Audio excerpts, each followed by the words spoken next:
Yo, what's happening, people? It's your review for Liverpool against Arsenal. And Liverpool have beaten Arsenal 3 goals to 1.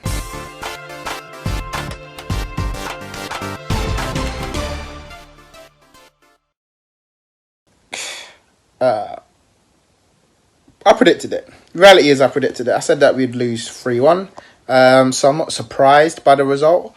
I'm surprised of the way we set up, but I feel like no matter how we set up, I just didn't feel like we were ever going to have enough to get anything from Liverpool. I think I said in my preview that the most we would get is a draw, and we ended up with a loss. But it is what it is. I mean, yeah, we started with a 4-4-2 diamond, which very surprised me because we hadn't played that in pre-season. So, but it must have been something that they've been working on, maybe for like a big team, for the big teams when they play them. But yeah, so yeah, it surprised me that we went with that formation. But yeah, you play it. I guess it was more compact, leave that sort of the two banks of four to sit in and then catch Liverpool on the counter attack. It's a manoeuvre we haven't done before against Liverpool, but thought you try something new. But for me, it was the selection of the players that played maybe made me think that wasn't going to go away. I mean, he went with the same back five: Leno, Maitland, Socrates, Luiz, and Monreal. And he stuck with Guendouzi and Willock in the middle and just brought Xhaka back from injury and stuck with Debayo. And then in behind Aubameyang and Pepe and Lacazette on the bench. For me, Torreira's got to be starting for Arsenal.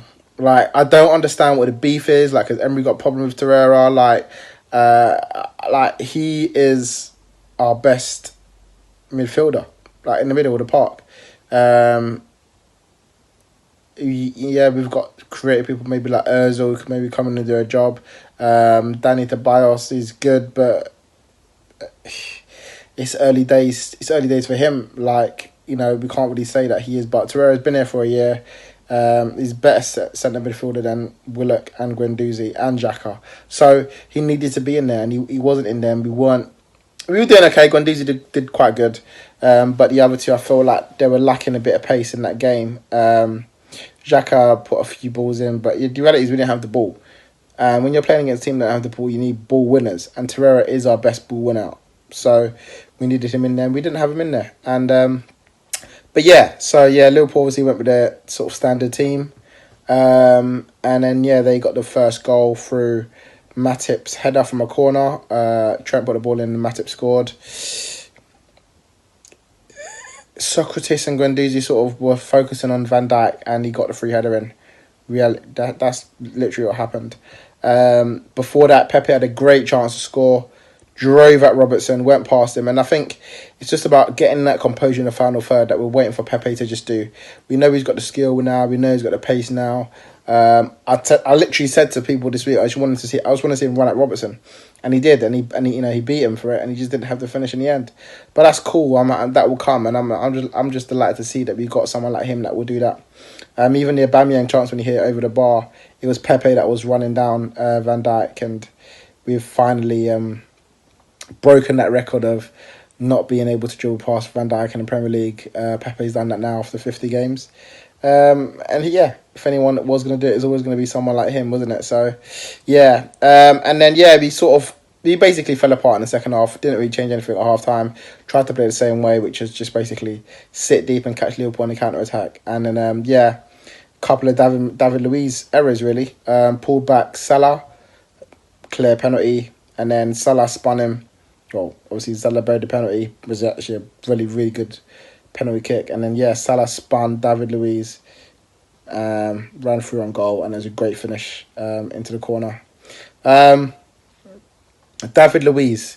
I like David Luiz, and people are going to be coming on and saying he did this and he did that and he wasn't good enough, and why did we buy him? We should have been buying another defender. The reality is, we didn't get our first choice defender. David Luiz was never our first choice. In fact, I don't even know if he was a choice on the list. He just came available and we bought him. He's got Premier League experience. We know he's going to be a bit reckless at this sometimes. We know this is going to happen.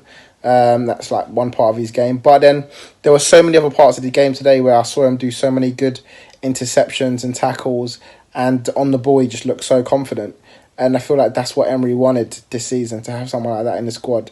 We were never going to get a world-class defender to come in, because you're not going to have world-class defenders coming in playing Europa League football. You know, they're going to go to the bigger team. So we're never going to have something like that. But for 8 million, finding David Luiz, I said it was a good deal at the time, and I'm sticking by that. And they were like I said, you have to take the bad with the good. This is always gonna happen with David Luiz. There's a risk you're gonna take buying him, but you know, he's got experience and he can learn from. He can still help the other young defenders learn from his mistakes as well. He knows what he's done. He knows he made a couple of mistakes today. And it was ultimately those mistakes that did cost us in the end. But the reality is we were getting pepped left, right and centre. Trent and Robertson were just whipping in them balls. The 4-4-2 diamond didn't stop the wingers, the crosses coming in, because it was like there was no wingers anyway coming back. So you're just letting Robertson and Trent bomb forward and put the balls in. So it didn't really stop them. But like I said, with a 4-3-3 with with Torreira and Xhaka in there, maybe Ceballos or maybe Guendouzi, would that have really stopped them? I don't know. I'm not sure. But for sure, I would have always played Lacazette, Aubameyang and Pepe. You see, with Liverpool, that's what they do. They play their best team. They always play Salah, Mane, Firmino, and if anything goes wrong, they can bring on an Origi to help them out. But with Emery, it's like he doesn't want to start with them three. And we had the same thing at the start. Remember last year, we were talking about can Aubameyang and Lacazette actually play together, or do they have to be one at a time?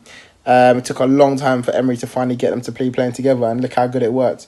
And I don't want to be waiting until next year, January, for Pepe, Aubameyang and Lacazette to be starting up top. So I think against Spurs, the reality is Torreira needs to come into that midfield, and we need to see Lacazette, Pepe and Aubameyang, if fit, playing together up top. So, you know, all in all, it was a good game. Liverpool beat us. They were the better team. Probably say the best player in the park had to be Salah. Arsenal's best player probably... It's difficult because no one was really great. I'm going to go with Pepe because he showed us a little something that he can do. You know, there was times in that game the only person who looked like he was going to do something was Pepe, even more than Aubameyang and some of the other midfielders. So Danny Ceballos had a tough game out there, running. He got sort of like had rings run around him a bit, and he's better on the ball than off it. So when you're playing against a team like Liverpool, who are going to be on the ball quite a lot, it's going to be difficult to stop. But yeah, like I said, you know, this is what I predicted, this is what I expected. Really, not much more than that. So yeah, end of the day, I'll take that. It was a 3-1 loss, and we got to move on. Yeah, NLD next week, Arsenal Tottenham, and yeah, we'll see what happens. Make sure you check out all of our videos, guys, and we'll see you soon.